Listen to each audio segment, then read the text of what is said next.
That midnight, Chimaka ran to the water's edge, the moon casting a golden glow over the waves. The sea seemed to whisper to her, its whispers carrying promises and secrets she wasn't sure she was ready to hear. Her heart raced as the water shimmered, its surface reflecting the pale light of the moon. And then, from beneath the waves, she saw her, the mermaid. A vision both beautiful and dangerous. The air around Chimaka seemed to freeze. "Why do you disturb my waters, human?" The mermaid's voice was a haunting melody, soft yet sharp enough to send a chill down Chimaka's spine. "I need your help," Chimaka pleaded, her voice quivering with desperation. "I need a child. Please! Please!" Her breath caught in her throat as she dropped to her knees, her heart aching with the weight of her unspoken dreams. The mermaid's eyes glinted with mischief, a flash of something ancient and knowing. "What will you offer in return?" she asked, her voice dripping with a mysterious promise. Chimaka's eyes were wide, pleading.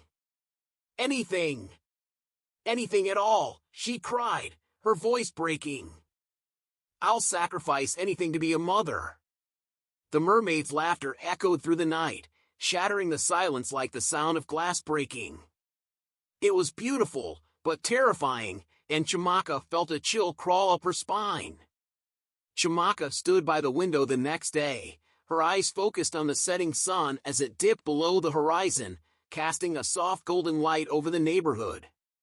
It was a neighborhood that could have been anywhere, a blend of modernity and tradition, but to Chimaka, it felt like a prison. The laughter of children playing outside drifted through the open window, and it pierced her heart. 7 years! 7 long years of longing, of waiting, and still no child. She sighed deeply, her heart heavy with the unbearable ache of absence. The clock on the wall ticked, each second bringing her closer to the moment her husband, Obina, would return home. But the thought of his return did nothing to calm her. Instead, it stirred a storm inside her, sadness, anger, and confusion all tangled up together. How could things have changed so much? Once, Obina had been her rock, the man who filled her life with joy. They had been the couple everyone admired, young, vibrant, deeply in love. She could still remember the warmth of his laughter as they lay under the stars, dreaming of their future, a future full of children and family. But time had a way of turning dreams into nightmares. "Chimaka," Obina had said one night, his voice unusually soft but tinged with frustration. "It's been 5 years. The people are talking. My mother, she says we need to consider other options." Her heart had clenched at the mention of Mama Obina. She had always known that woman's disdain for her, but to hear those words, to hear Obina say it out loud, was a blow to her soul. "Other options," she whispered, her voice barely audible, as though speaking too loudly might make the horror more real. Obina didn't meet her gaze. He just kept eating, his brow furrowed. "It's not what I want, Chimaka," he muttered, "but I'm a man. I need an heir. You know our culture. You understand." And just like that, her world shattered. The silence that followed was deafening. She had begged for a miracle, for anything that would change the course of their lives, but that miracle never came. 2 years later, Chimaka's world was obliterated in the span of a single afternoon. Obina had come home early from work, and she'd expected him to greet her as he always did, with a tired smile and a kiss on her forehead. But instead, the door swung open, and there he stood, next to another woman. The woman was younger, in her early 20s, with skin smooth and radiant, her beauty fresh and untouched by time. But it wasn't just her beauty that struck Chimaka, it was the way she stood next to Obina, an air of quiet confidence, as though she already belonged there. Chimaka felt her breath catch in her throat. Was this real? Was this a nightmare she would wake from? But no, this was her life. The woman, Ina, smiled politely, but it was a smile laced with something Chumaka couldn't name. Obina's voice broke through her thoughts. "Chumaka," he began, his tone soft but steady, as though this moment had been rehearsed. "This is Ina." The name struck Chumaka like a physical blow. She didn't even know who this woman was, but it didn't matter. The damage was done. "I know this is difficult," Obina continued, his eyes pleading, "but I had no choice." Chumaka's world tilted. Her throat closed. "No choice?" Her voice was barely a whisper, trembling with disbelief. "No choice? You promised me." Obina took a deep breath, his eyes shifting away from hers. "I've waited, Chumaka. I've been patient. You know how important this is to me. I need children. I need an heir." The finality in his voice, the coldness of it, pierced her heart. She had known this day might come. She had feared it. But to hear him say it out loud, watching this woman stand next to him, claiming the future that was supposed to be hers, it was too much. "You could have talked to me," she whispered through the tears threatening to spill.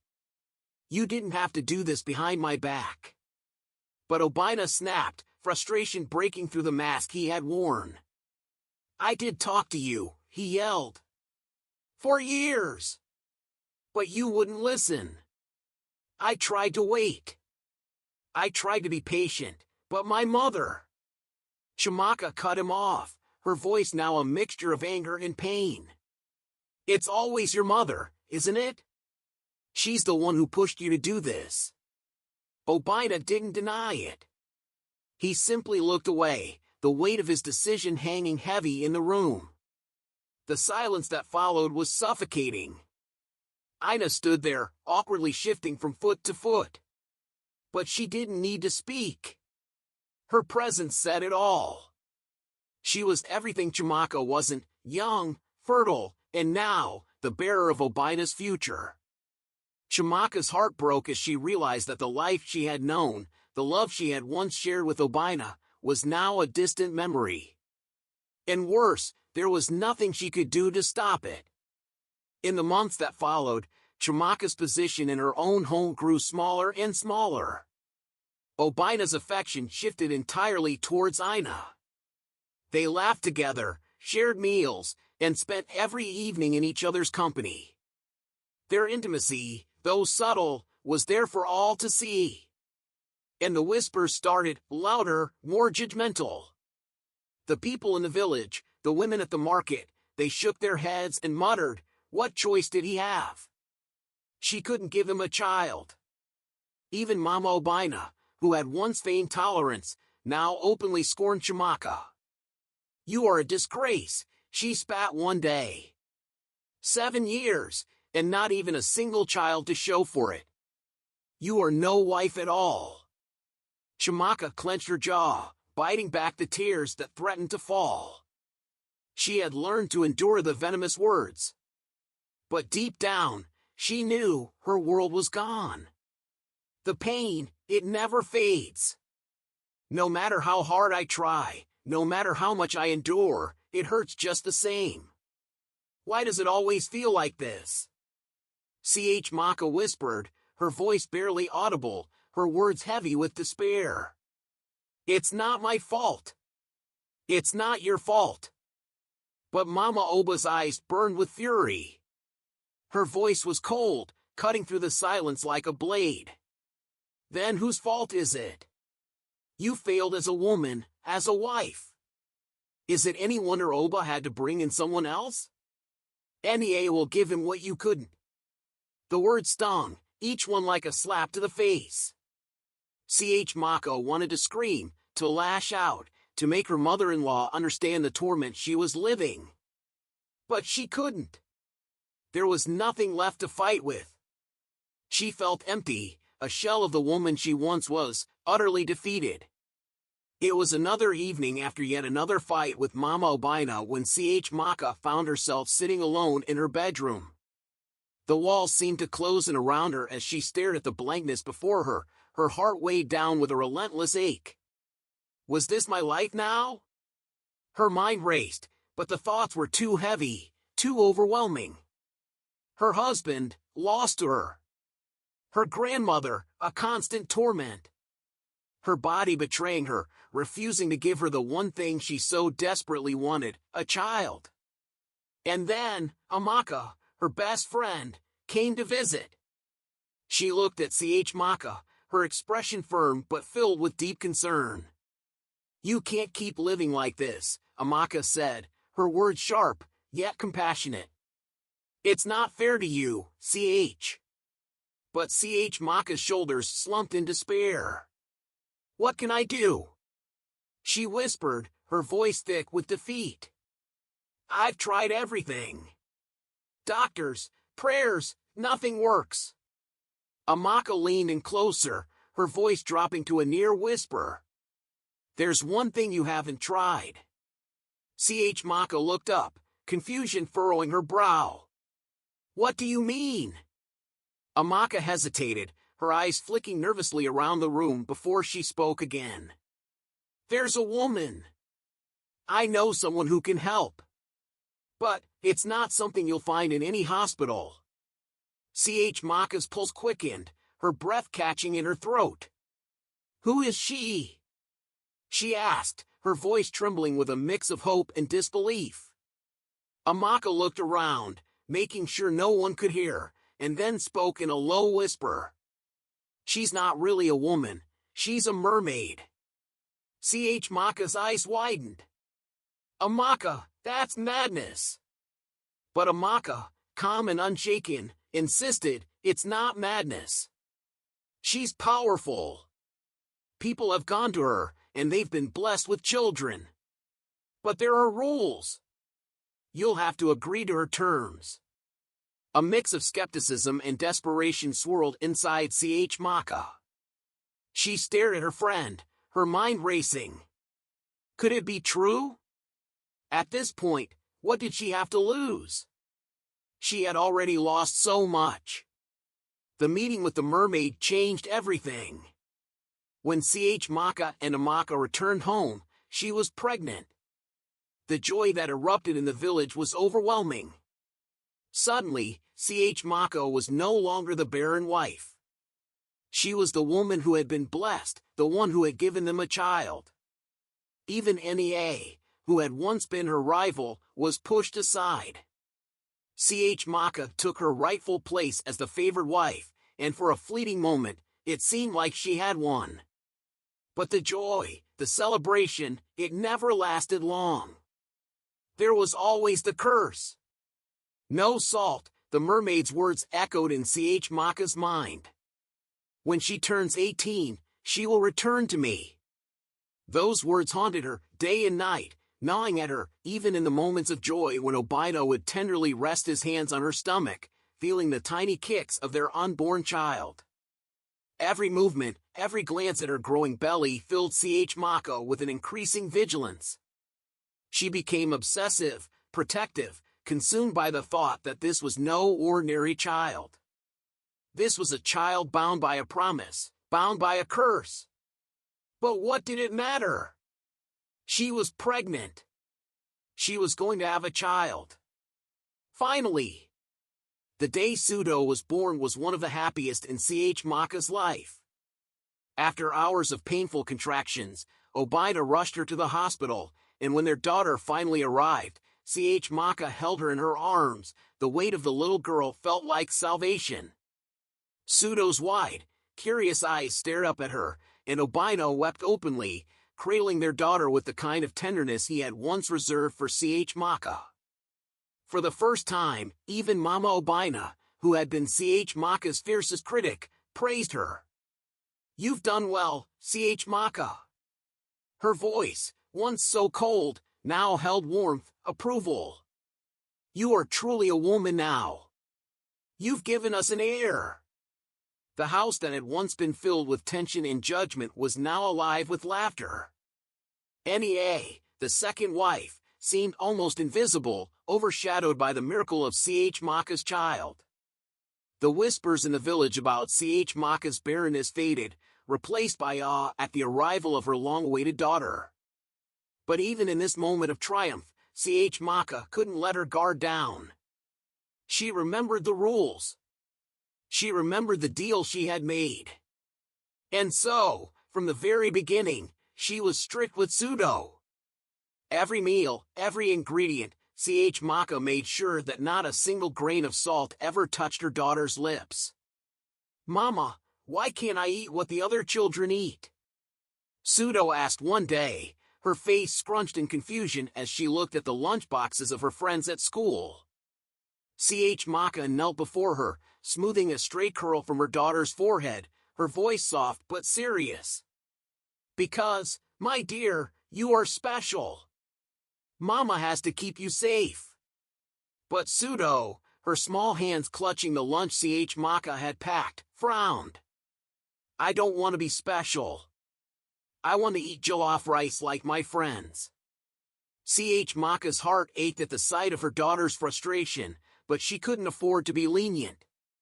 "You must never eat anyone else's food but mine. Do you understand?" The gravity in her tone made Pseudo lower her lip in reluctant agreement. As the years passed, Pseudo grew into a bright, intelligent girl, but Ch Maka's vigilance never wavered. Every birthday party, every school event, Ch Maka arrived early, supervising the meals and bringing her own carefully prepared dishes. People in the village began to whisper about her overprotectiveness. "Is she too strict?" they murmured. And then, when Pseudo was 12 years old, it happened again. The school was hosting a celebration, and Ch Maka took the day off to be there. But an emergency delayed her, and by the time she arrived, her heart was pounding with a mixture of fear and anticipation. What would happen this time? Would the curse come for her daughter now? In a rush, fear gripping her every step, Shaka dashed into the hall just in time to see her daughter, Pseudo, about to take a bite of a plate of jollof fries. But before the fork could reach Pseudo's lips, Shaka's frantic movement sent the plate flying from her daughter's hands. The room fell into an eerie silence. Every eye was on her. Shaka stood frozen, stunned, her cheeks burning with embarrassment, as her daughter looked at her with wide eyes. "Mama, what are you doing?" Pseudo whispered harshly, her voice shaking, her eyes already brimming with tears. Shaka, panting, still out of breath, muttered, "I'm sorry, I'm so sorry," as she rushed forward to gather Pseudo into her arms, holding her tightly, almost desperately, as though the disaster had been narrowly averted. But her voice quivered with something more, a helplessness, a terror. "You can't eat that, my dear. You know the rules." But Pseudo's frustration flared up, her voice rising as she pulled away, demanding, "Why, Mama? Why can't I eat like everyone else? Why are you always so strict with me?" Shaka's heart shattered in her chest. How could she explain the truth, the real reason for her unrelenting rules? She couldn't, not yet. So instead, she gave the only answer she could find, "Because I love you, Pseudo. Everything I do is to protect you." Pseudo's eyes flared with anger. She looked away, her jaw clenched, but chose not to argue further. Deep down, though, something shifted. That moment would mark a turning point in their relationship. As adolescence began to settle into Pseudo's bones, questions emerged. Resistance bloomed. The control Shaka had so tightly clung to over the years began to wane. When Pseudo turned 16, things began to change rapidly. Shaka's health, once steady, began to deteriorate. At first, it was small signs, a missed day of work here and there, fatigue that wouldn't go away. But soon, Shaka was bedridden, her once strong body now frail and weak. Pseudo watched helplessly, her heart torn apart, as the woman who had raised her faded before her eyes. One evening, as the sun dipped beneath the horizon, Shaka called for her daughter. Her voice, weak and barely above a whisper, broke the stillness. Pseudo! Pseudo rushed to her side, her heart pounding in her chest. What is it, Mama? She asked, a knot of dread forming in her stomach. Shaka's eyes filled with tears, and she struggled for the words. I made a deal, Pseudo, a deal with a mermaid. A long time ago. I was so desperate. I wanted a child more than anything, and she gave me you. Pseudo froze. A mermaid? She asked, her voice a whisper of disbelief, her mind racing to make sense of this strange revelation. Yes, Shaka's voice trembled. There were rules, Pseudo. Rules I had to follow. You could never eat salt. And when you turned 18, you would have to go back to her. Pseudo recoiled, her mind spinning. What do you mean? Mama, that doesn't make sense. You're not making any sense. Shaka nodded weakly, her eyes filled with tears. Yes, Pseudo, it's true. I should have told you sooner, but I was afraid. I didn't want to lose you. Panic gripped Pseudo's chest. So what does that mean? I only have 2 more years? Mama! Shaka's nod was slow, almost defeated. Yes, 2 more years, and then she will come for you. The weight of her mother's confession slammed down on Pseudo, suffocating her. 2 more years! Her heart raced. No, this couldn't be real. But deep down, she knew it was. It was real. That night, Pseudo lay awake, staring at the ceiling, her thoughts a whirlpool of fear and uncertainty. She couldn't sleep, not with her mother's words echoing through her mind. 2 more years. How could she? Her mother was dying, and the future that loomed before her was nothing but shadows and dread. Night after night, Pseudo was tormented by nightmares. In her dreams, she stood by the river where her mother had made the deal. The water was dark, ominous, and she could feel the pull of it, hear the call of the mermaid. The creature would rise, her eyes gleaming with hunger, reaching out for Pseudo, whispering, "It's time." Pseudo would wake up with a start, her body drenched in sweat, her heart hammering in her chest. But the nightmares weren't over. One morning, as the faint sound of rushing water filled her ears, though no river was nearby, Pseudo knew.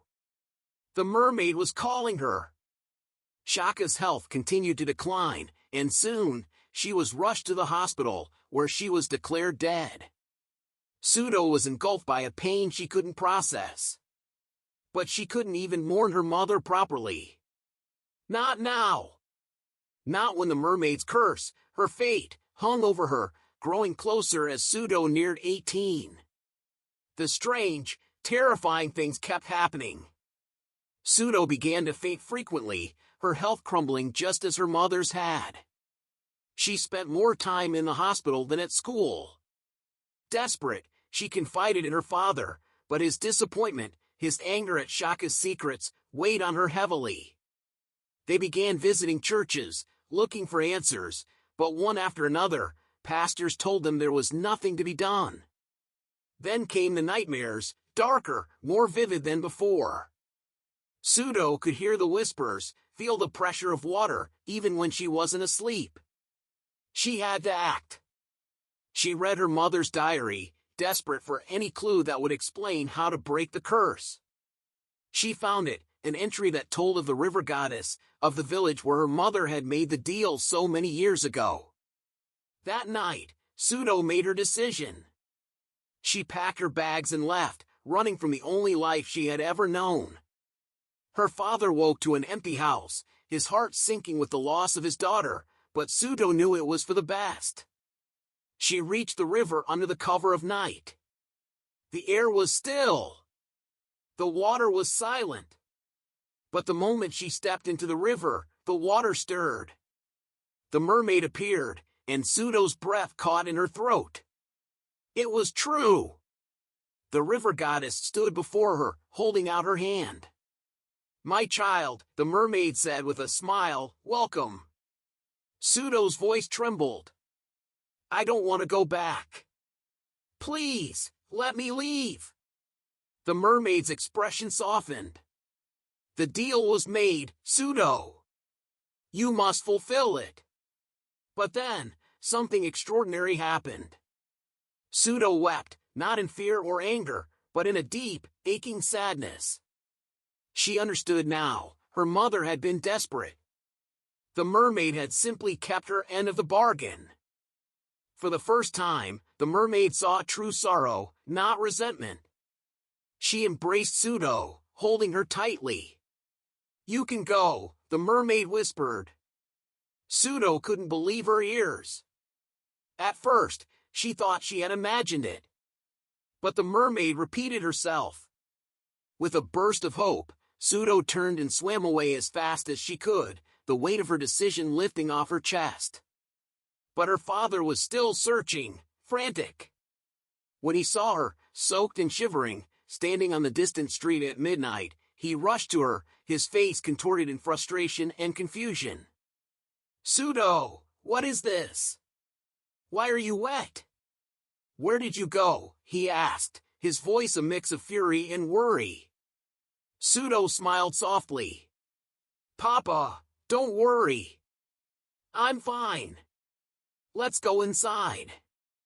There's soup in the fridge. The one with the spices, with salt." And for the first time, the curse was broken. The mermaid, the river, the deal, it was all behind her.